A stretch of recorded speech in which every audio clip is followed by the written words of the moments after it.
morning. Hello. My name is Aura Hernandez. I am from Guatemala City. I want to tell you a little about myself and why I am here. Some of you know me, but some of you do not. I will tell you my story.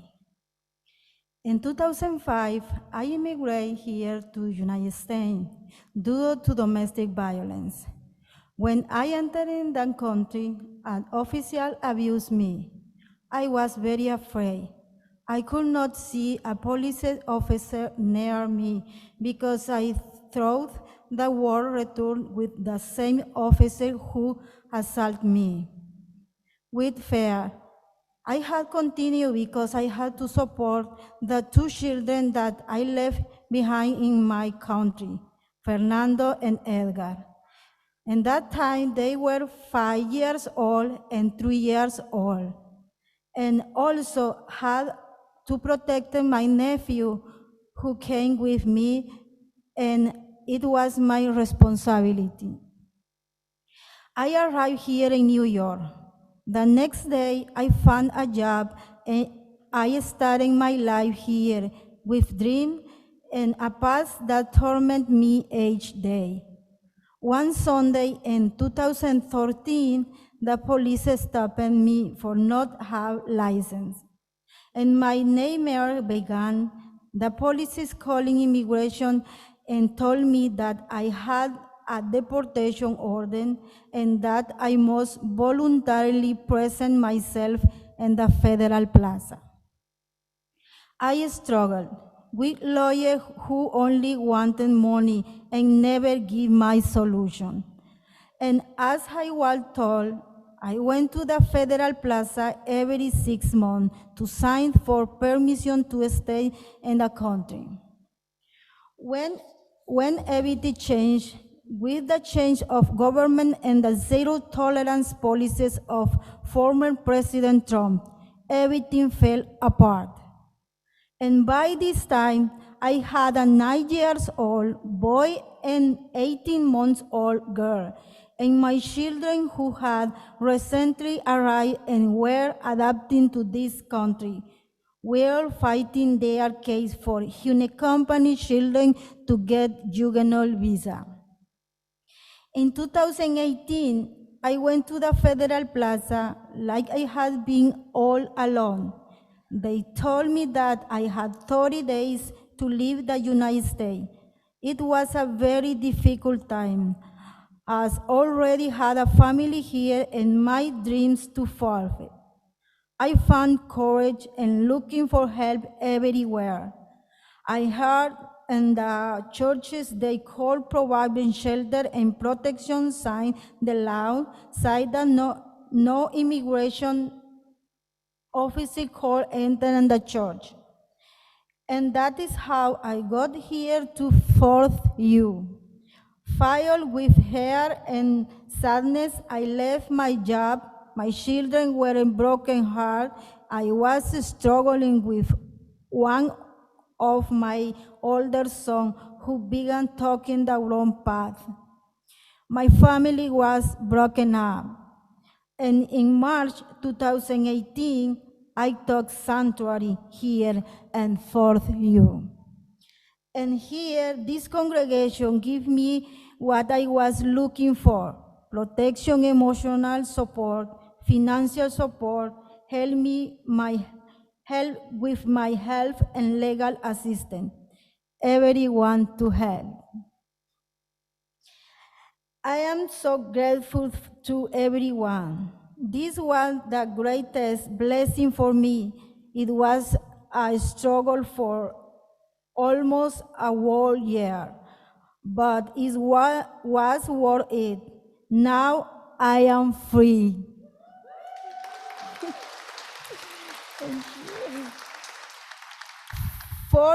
Fourth, you led me to an organization calling Sanctuary for Family, which is dedicated to helping victims of abuse in a special type of visa. They not only helped me, but they got one for my children and my husband. Now we only wait about 3 years to solicit our green card. And then we can finally travel to our country after 20 years. Well, I just want to tell the newcomer all the immigrants are coming. Do not give up. Look for work. Look for help. With and for everything is possible. Thank you so much. Thank you for helping me. Thank you. I love my family.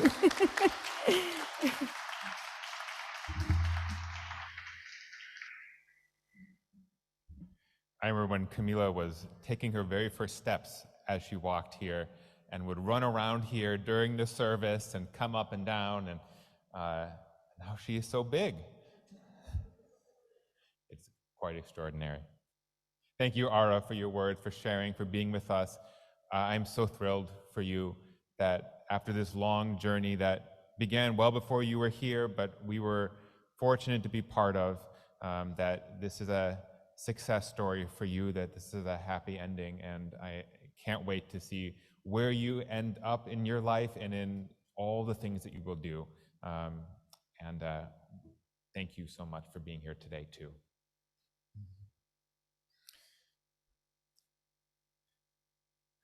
Friends, when we first became a sanctuary congregation, it was in response to a very specific threat, that of mass deportations in New York City at the hands of the national government. Despite the defeat of that national government in 2020, the fruits of the anti-immigration policies that came from it are still alive and well. We see them most profoundly in the actions of the southern governors of Texas and Florida, who, in order to score cheap political points, have been busing and flying migrants north, here and elsewhere, often without their consent. I don't believe New York City has done especially well in our at least official response. We are supposedly a sanctuary city, yet the official response has been a patchwork effort, often relying on an overburdened already shelter system and making a series of easily avoidable blunders with things like tent cities and easy flood zones. The migrant crisis has been laid bare, the fragility of our city's safety net. It has shown just how limited and how dangerous it is to be unhoused in this city, whether you're a migrant or not. As Unitarian Universalists, we are called to care for those who have less, who are suffering, who need support and help. The migrants arriving daily in our buses certainly qualify. We should shelter and care for them, and you will be invited to help with that very shortly. But the larger and more difficult challenge is a spiritual, emotional, and intellectual one. The root problem, I believe, that we are facing is on a global scale, and it is the problem that the human race is divided by nation states and borders. Now, these divisions exist for many reasons, but one of the most powerful yet rarely stated is that they exist to guard the wealth and prosperity of those who make them, who set the borders that the rest of the world exist within. Now, this is especially true of the United States and other wealthy nations, which among them shelter only 14% of the world population, but hoard 73% of global wealth. Borders and the folks that enforce them are designed to maintain this inequality and remove it from view. These imbalances and structures that support them are difficult, maybe impossible, to morally and spiritually justify, especially when there is acute suffering, as there is in the home countries of many of the migrants who are arriving in this city each and every day. But these assumptions go unchallenged because the idea of nation states and the idea of borders is so ingrained in our psyche, as if there is no other way. We need to start deconstructing our belief that these are benign systems, or they must be the primary way we understand our global ecosystem. For us Americans, of course, these systems may work on our behalf, are designed to protect us and all that we hold, that 73% of wealth that we partake in. But it doesn't mean that we need to accept them and the suffering that they cause without question. Our sixth Unitarian Universalist principle invites us to challenge the categorical thinking that is borders and nationality. It asks us to affirm the work of community, world community with peace, liberty, and justice for all. Now, importantly, in all our 8 Unitarian Universalist principles, that is our 6th one, none suggests that any of those 8 should apply more to people within our borders than beyond them. Just imagine what it would be like if that was actually otherwise.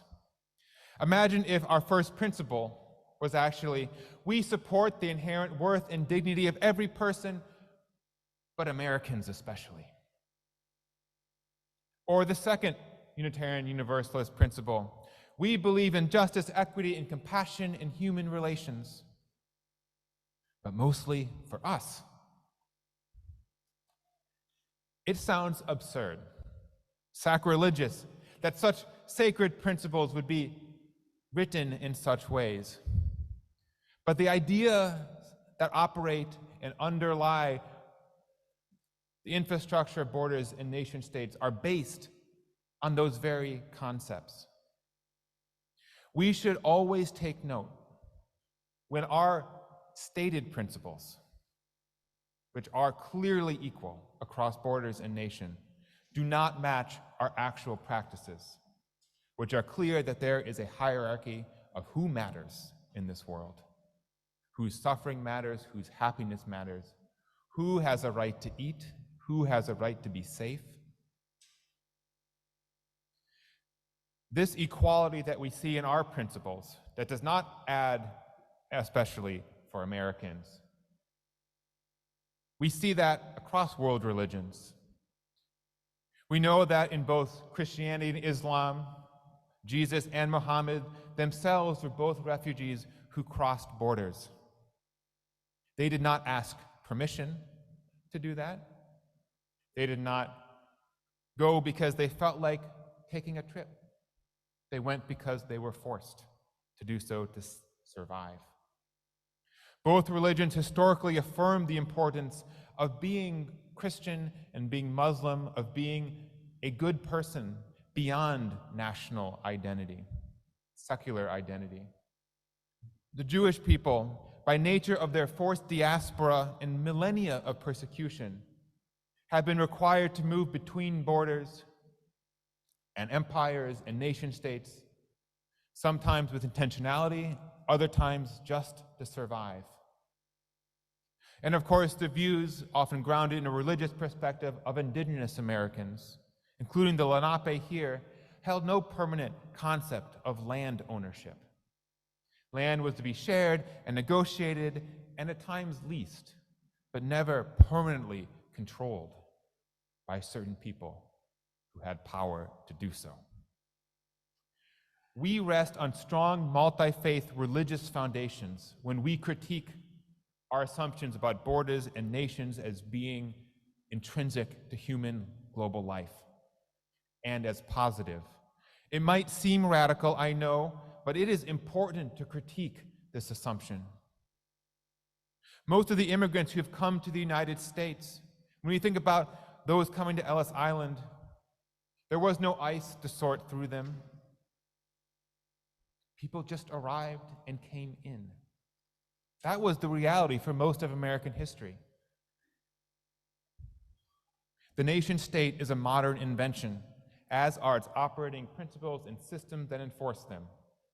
We must not accept them uncritically, nor ignore the suffering and division they cause that we see each and every day here in New York, whether it is with people searching for sanctuary or the migrants coming in buses. Of course, we have to ask, what would a world with less borders and a more compassionate global identity look like?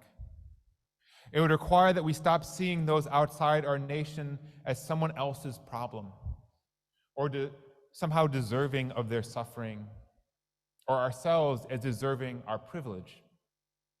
It would require global efforts to move beyond scarcity and towards abundance, to a more equitable distribution of wealth, not just globally, but here in the United States and other wealthy countries, where that inequality globally is often reflected very clearly internally as well. It would go beyond empty statements of friendship and cross-cultural engagement as the highest good, to real embedded willingness to adjust our comfort level at home to ensure others' safety abroad. Now, I'm not naive enough to assume this is easy or will happen just like that if we all decide to make it happen. I know it might be impractical or inconvenient, pie in the sky, or even be perceived as dangerous. But at least pivoting our hearts and minds in that direction, a direction that affirms that everyone on this planet matters, no matter where we're born, is something that we can all do right now with our hearts and our minds and our soul. To break down the barriers and borders of our own selves when we think about what it means to be someone that we care about. Who is a stranger and who is a friend? Who is a neighbor and who is someone from elsewhere? We need to believe in a new form of world-making and home-making. We have to believe in the words of Eduardo Galeano, a Uruguayan journalist and writer, that the world was born yearning to be a home for everyone, not just those who had the gift to be born in a place with strong borders. With this new perspective, we too can hear the words from Toni Morrison, who writes, "In this new space of world-making, one can imagine safety without walls, can iterate difference that is prized but not privileged, and can conceive of a third world already made for me and us and everyone, both snug and wide open, with a doorway never needing to be closed. Home." Our sanctuary work was and always will be the creation of home. 4 years ago, it was making this place a home for a very particular family, for Ara and her children. Today, it is making New York City a home for those migrants being bused and flown from the South, looking to survive. But the long game, it is so important for us to know, is not to just stop there. The goal is the whole wide world. For the whole wide world to be home, safe, happy, abundant, a sanctuary for us and everyone. May this be our goal, now and always. May it be so. Amen. Hello, everyone. My name is Melanie Van Orden. I'm the Director of Administration here at Fourth Universalist, and I use she and her pronouns.